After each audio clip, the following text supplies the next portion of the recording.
Before this trip, I never could have imagined just how vast, complex, and alive China truly is.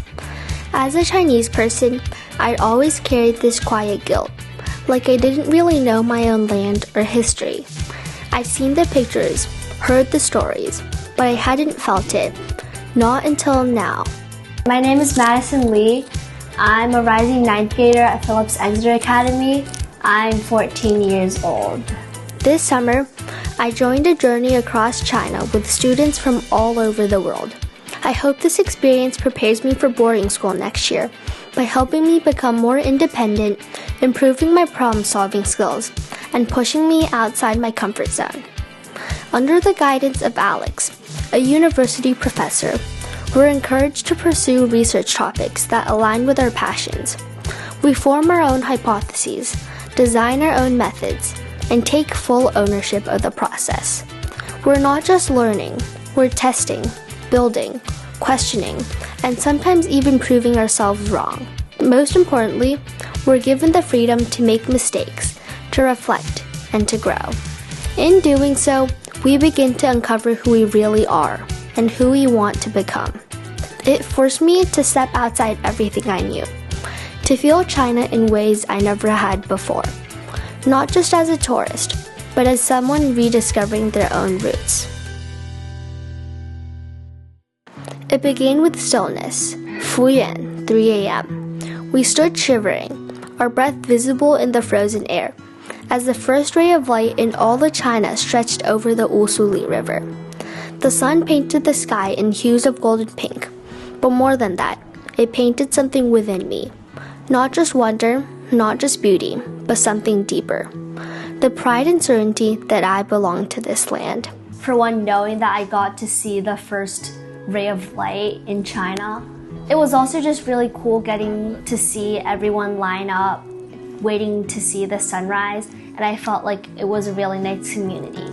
I was really excited, and it definitely it lived up to my expectations because it was really cool.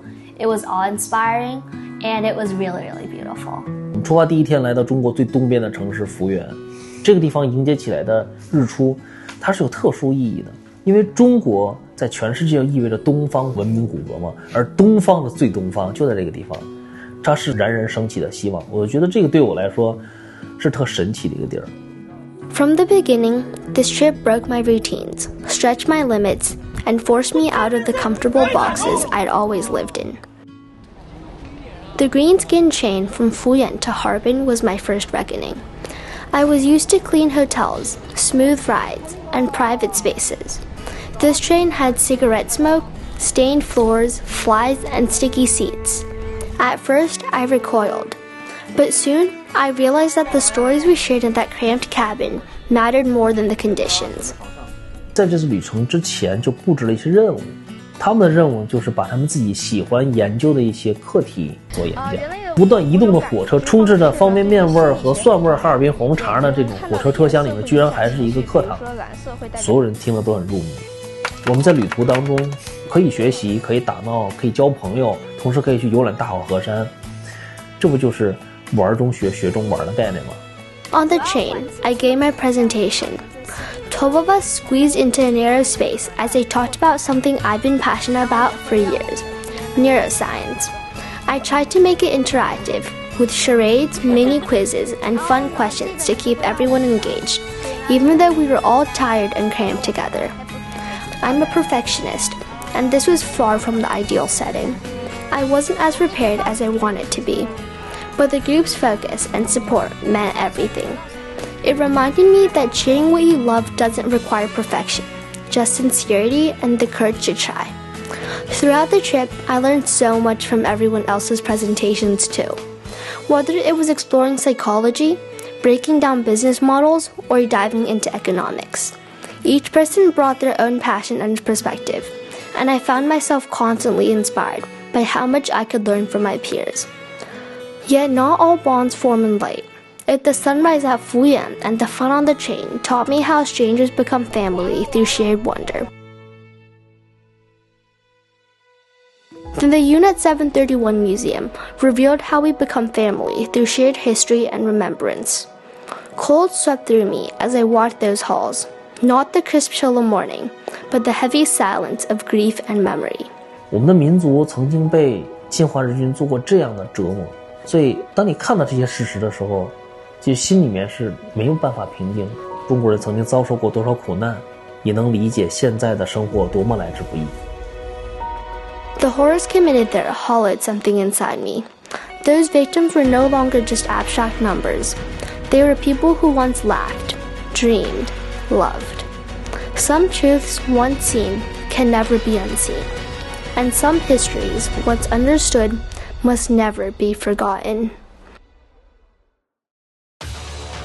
The moment we arrived in Zhongwei, it was like I'd entered a whole new world.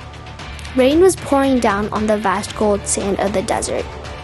Almost before the last raindrops could sink into the sand, our group was scrambling back outside, charging up the nearest slope to go sand sliding.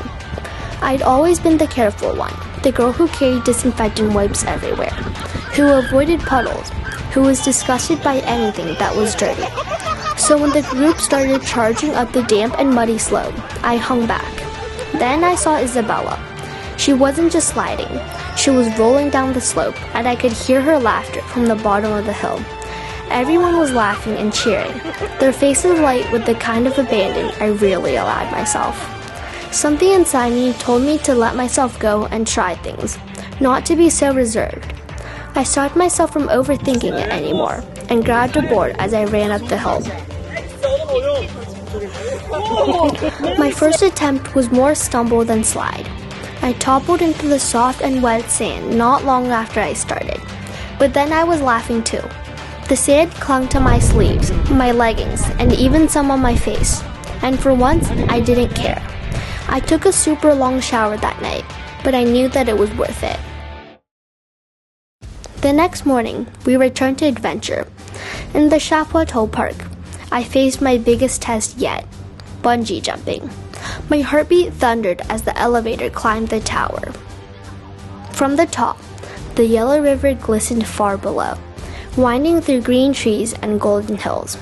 As I stood on the edge, wind tugging at my shirt, the world felt at once vast and still.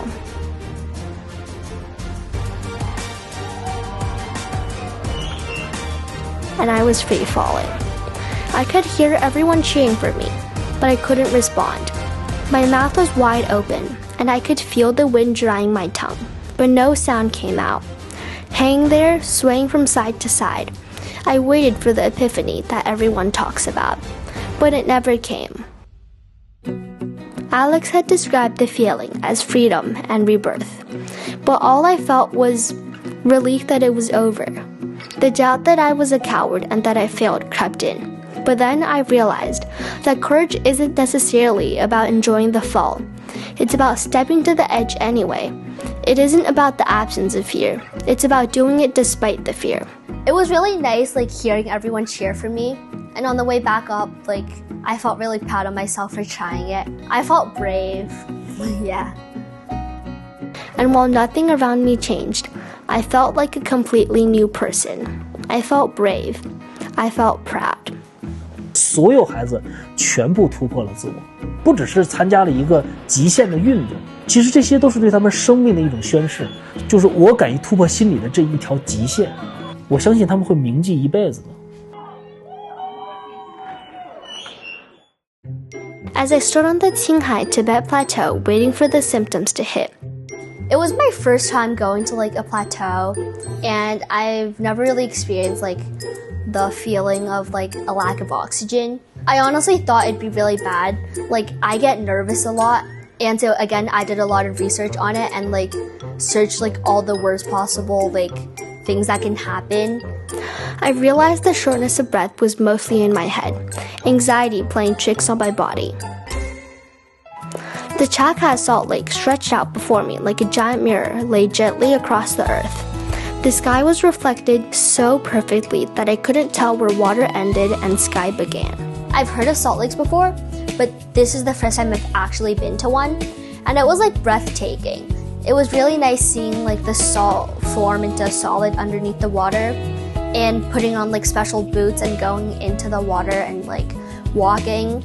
And I really remember like everyone being really careful and walking like penguins because they didn't want to like get the liquid onto their clothes because it can like really dissolve or mess up your clothes. Each step left a faint ripple in the glassy surface, and I felt like I was floating between worlds.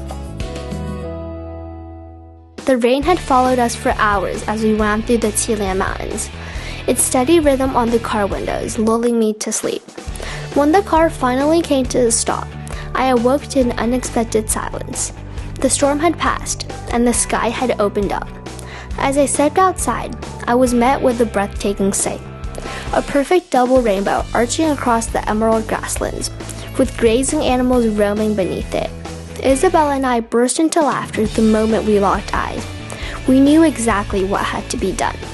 We threw ourselves into recreating the silly forced perspective photos our parents always loved. For a few carefree minutes, we forgot all about the altitude and the chill in the air. We were just two girls on a mountainside, giddy with wonder, chasing joy in the sky.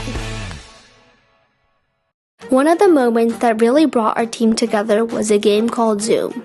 And so basically Alex handed out like a picture to each of us, and we made sure nobody else could see it.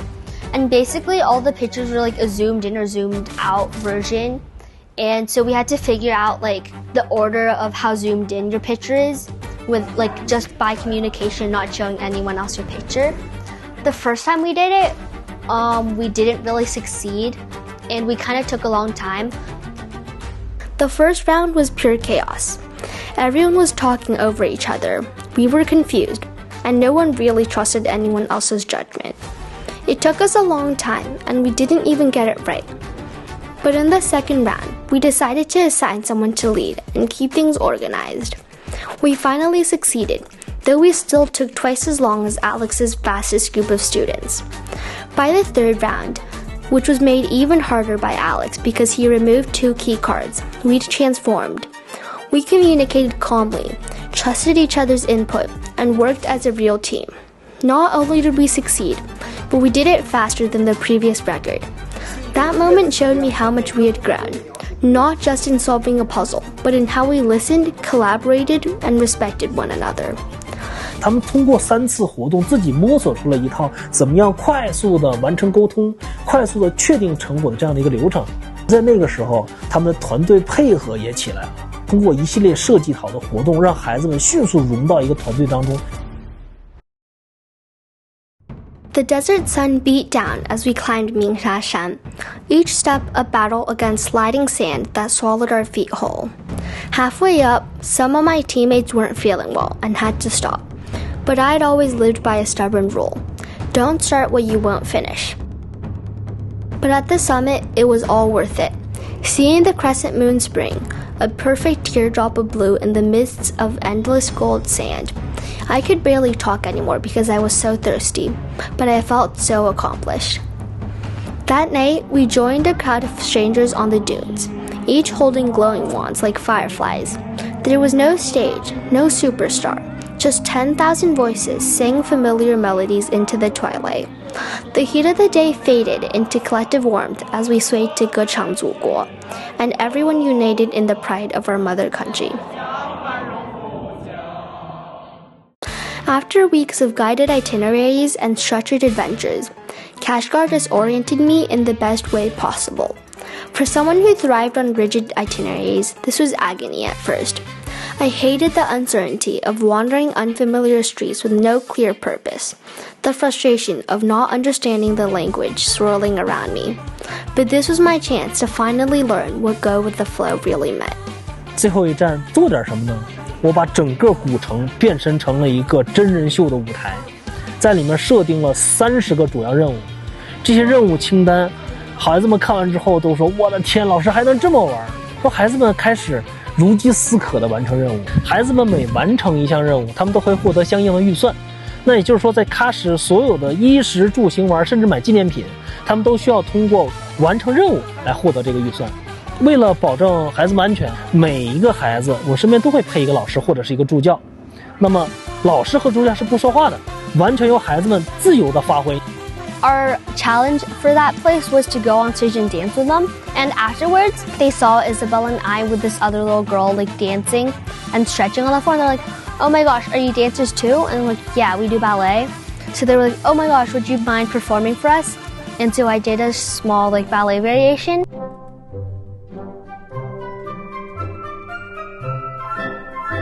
And it was honestly a really cool vibe because all these amazing like Xinjiang dancers were also there videoing and clapping for me.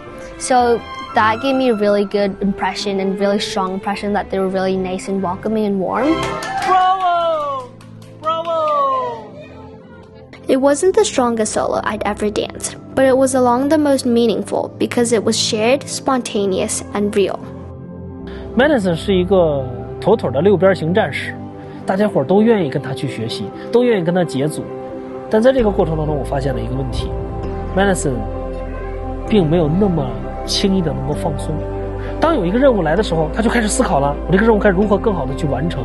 效率虽然很高，但是总是不断的在更高标准的要求自己的同时，其实也让自己的内心当中也更加紧绷。我希望他更任性一些，希望他更自我一些。也希望下一次再见到他的时候，他就比现在松弛了更多，能跟我一起设计一个非常松弛而又阳光灿烂的旅行。In those 18 days, I found not only a deeper connection to China, but a new way to move through the world. I've discovered that I don't need to carry the entire world on my shoulders, and that growth doesn't always come from being flawless. It often comes from being open. Watching the video my parents made for me, I cried. Not just out of nostalgia, but because I realized how far I've come. I saw all the quiet strength I didn't know I had, and all the hope waiting for me on the road ahead. I saw someone who has the courage to jump, even when she's afraid, and the heart to keep searching for connection, meaning, and beauty in the world. I don't know exactly what's next, but I know this. I'll keep chasing the sunrise, and I'll remember that no matter where I go, the same sun sets on all of us. With each new horizon, I'll become a little more of who I'm meant to be. I'm leaving the ship with more than just memories. I'm carrying a new mindset. I no longer feel the need to shrink myself or apologize for who I am. I've learned to say no without guilt, to speak without rehearsing, and to walk into new moments with curiosity instead of self-doubt. I've learned to breathe, and to believe that I'm already enough. Because somewhere between the sunrises and sand dunes, the bullet targets and ballet solos, I found someone I'm proud to be, and that version of me is just getting started. 我超美式非常酷。